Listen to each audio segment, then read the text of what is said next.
Welcome to part 7 of our trip to Taiwan and Palau. On our 8th day of our trip, we were traveling from Taiwan to Palau. We had a 1 p.m. flight that would take us to Palau in about 5 hours. We started our day with a pretty late breakfast at the Leaf Cafe in the airport after checking in through security. While it was only a 5-hour-long flight, we were happy that they included a meal as we'd only eaten once so far. Because it was a relatively small flight for an international flight, we only had 2 seats per row, so we had a window seat no matter what.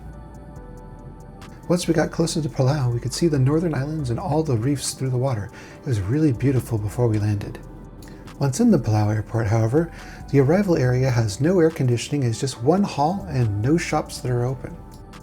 We had pre-booked a shuttle with our hotel before we got there, and it was easy to find the folks there to help pick us up. However, there were 2 other groups of people they were picking up, and we ended up waiting over 40 minutes in an unair-conditioned 80-plus degree, really humid airport. After a while, the guys there to pick us up took us to the shuttle bus to let us sit in an air-conditioned area so we were a little more comfortable.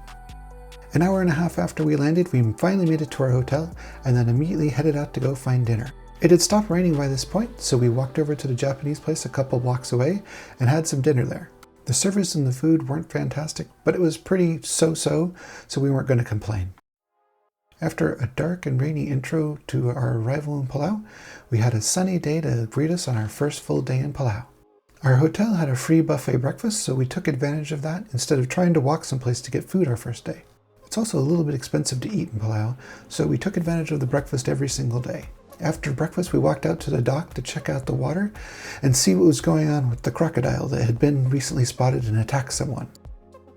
As of that day, they still had not caught the crocodile, and they had signs everywhere telling us we shouldn't go in the water. Because we couldn't snorkel near our hotel yet, we decided we would go walk and find some place that would let us book a trip. Before going to Palau, we looked online a lot to look to see if we could find a place to book our trip. While you can book a snorkel trip online in Palau, you have to do it through TripAdvisor, and it's a really weird experience, and we weren't quite ready to do that. After checking with the front desk at the hotel and finding out that the tour company they booked through was mostly booked out for the next couple of days, we decided we'd walk to one of the local spots. We didn't have cell phones yet, and we figured just walking over would give us a way to explore Palau and see what was going on. This was Rock Island Tour Company, and while the location is beautiful, it's a kind of a rundown building. They were super nice inside, but they didn't have any trips available for the whole week. On our way back from the Rock Island Tour Company, we decided to grab some sunscreen at one of the local convenience stores. We also decided we would ask our hotel if they could contact the company and see if there were any tours available in the next couple of days. We were lucky in that they called the tour company. They did find some spots for us, so we were able to book a tour for the next day, and then we headed off to lunch a couple blocks away from the hotel. We ended up at the Drop-Off Bar and Grill, which was probably our favorite restaurant while we were there. We never had bad food there, and the desserts were all fantastic. It also didn't hurt that it had a beautiful view out from their balcony, and you could see fish and boats from there.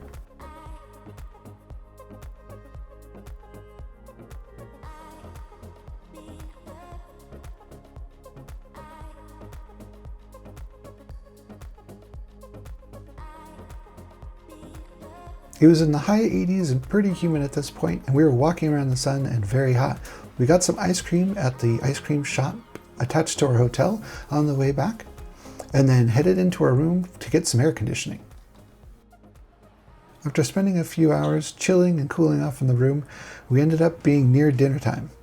After walking around in the heat of the day with the sun and no sidewalks all day, we were really happy to find both sidewalks and that it was a little bit cooler in the evening. On the way to dinner, we passed the Japanese bistro we had dinner at the first night, and one of the local mini-marts that we stopped at to get snacks on the way home.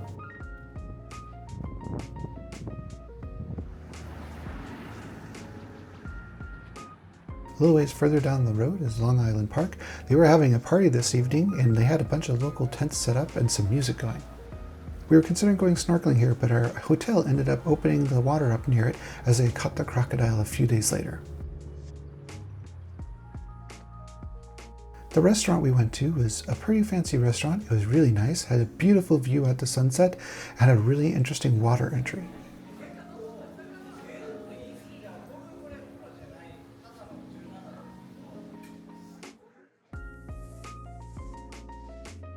Because the atmosphere in the restaurant was so dark, they gave you menus that had backlights in them so you could read them. We probably went a little over the top by ordering a starter, 2 full dinners, and a dessert, but it was all spectacular. We weren't too full when we left, and we decided we would want to go back again before we were over with the trip.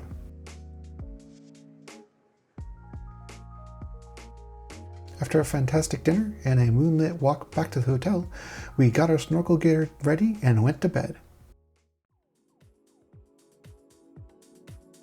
On our second full day in Palau, the Impact Tours company picked us up at our hotel around 9:30 a.m. We got in a shuttle bus with a bunch of other folks and started our trip a little while later. Impact Tours is a Japanese-based tour company, so about 3/4 of the folks on the boat were Japanese, even though the people running the boat all only spoke English. One unique thing we saw about this tour was that everyone was provided a life jacket and were expected to wear it in the water. You could opt out, but everyone was wearing one anyways, so we decided to go along with it. The rock islands around Palau are absolutely stunning. They're all covered in vegetation and are eroded at the bottom by the ocean. It was a very pretty short trip out to the Milky Way. This is an area where there's no visibility to water because there's white clay at the bottom of this area.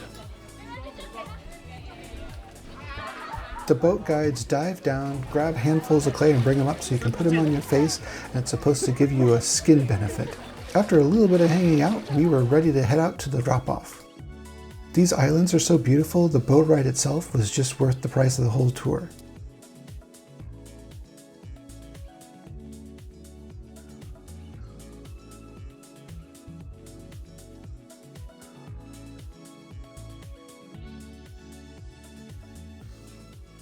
A little while after leaving the Milky Way, we arrived at Clam City.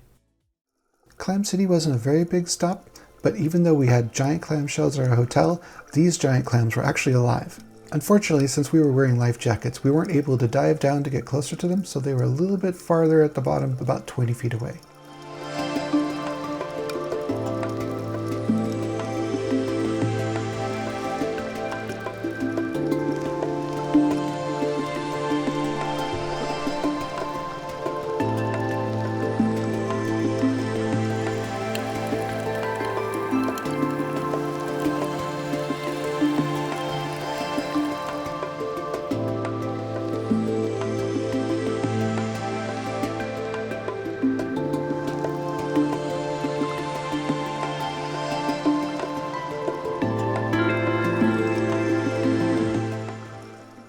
As we swam a little farther from the boat, we came across this coral formation that had a lot of clams embedded into it. These weren't as big as the other giant clams, but these were still as big as any large clam we had seen in Australia.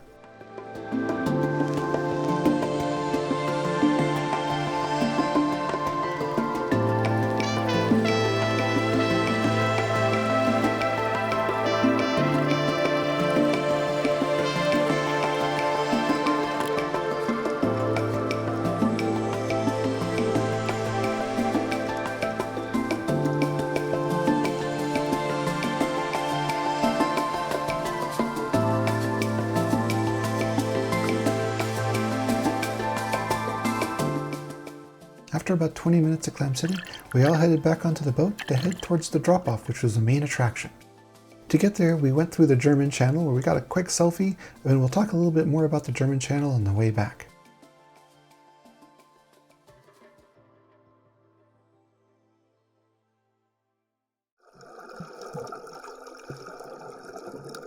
Getting in the water at the drop-off is quite the stunning experience. The coral on your right side is only a few feet deep and full of fish and easy to see all the colors. However, directly underneath you is a 600 to 900 foot drop to the ocean floor. On a sunny day like this, it's just a vibrant deep blue that disappears into the depths.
About halfway down our one-way trip through the drop-off, we saw this turtle off into the depths.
We spotted this turtle that was going the opposite way.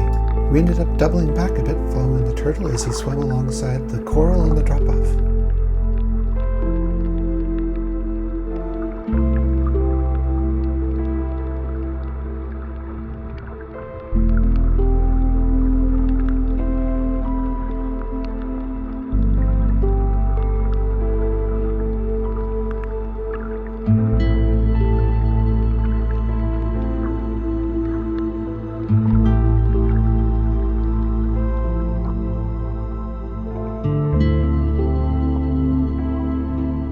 Once back on the boat, we were headed back through the German Channel to get to Carp Island for lunch.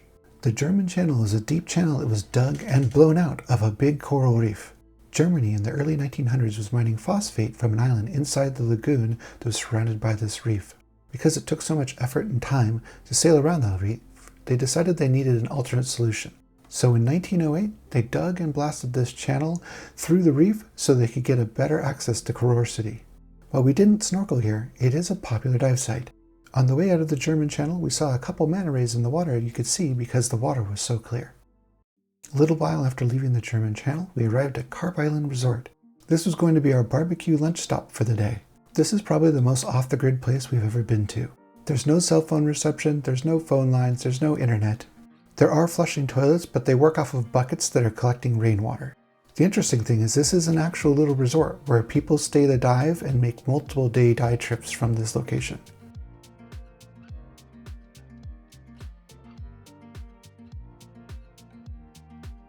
On the way in, Melody had noticed the sign in front of this bar that sold coconuts for $2.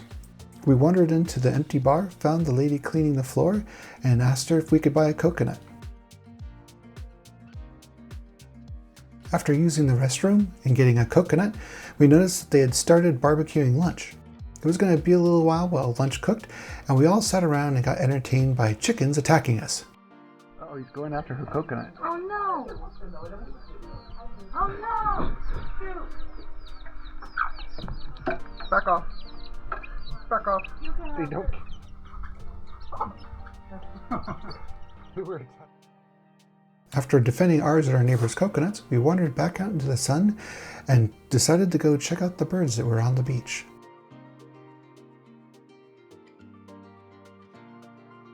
Since we had nothing but time on our hands, it didn't require too much patience to have the patience to wait for this bird's patience to catch a worm.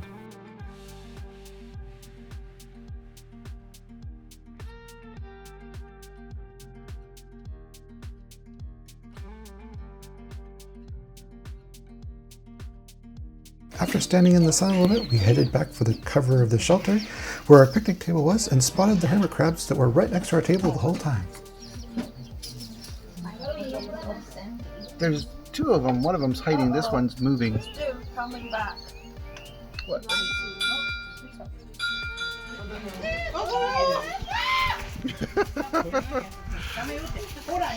The buffet-style barbecue that they served to us was actually quite good, and we went back for seconds, and some people went back for thirds. It was an entertaining lunch, as we were constantly fighting the chickens to keep them from attacking our food.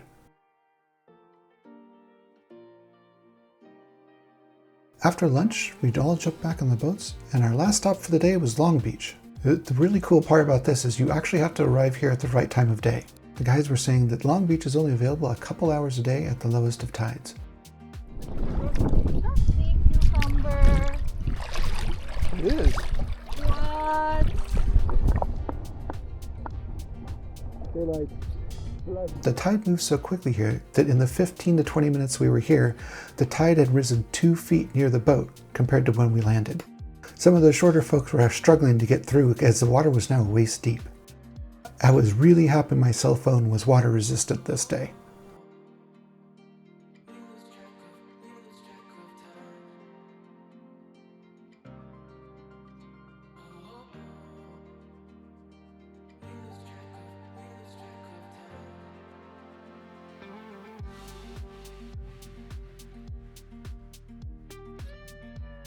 As we neared Kura Island in late afternoon, we got closer and closer to the rainstorm ahead. By the time we arrived at the tour company in Kura Island, we were in a full tropical rainstorm. It was still high 70s, low 80s, so it wasn't cold, it was just very, very wet. After a long meandering shuttle ride back to the hotel, the rain was still continuing. Melody refused to walk out in the rain, even though we brought an umbrella, so we ended up eating dinner at the hotel. This would be the last time we paid for a meal at the hotel, as it was not good. After a disappointing dinner, we headed back up to our hotel room to get ready for our next day's adventure of driving around the whole island.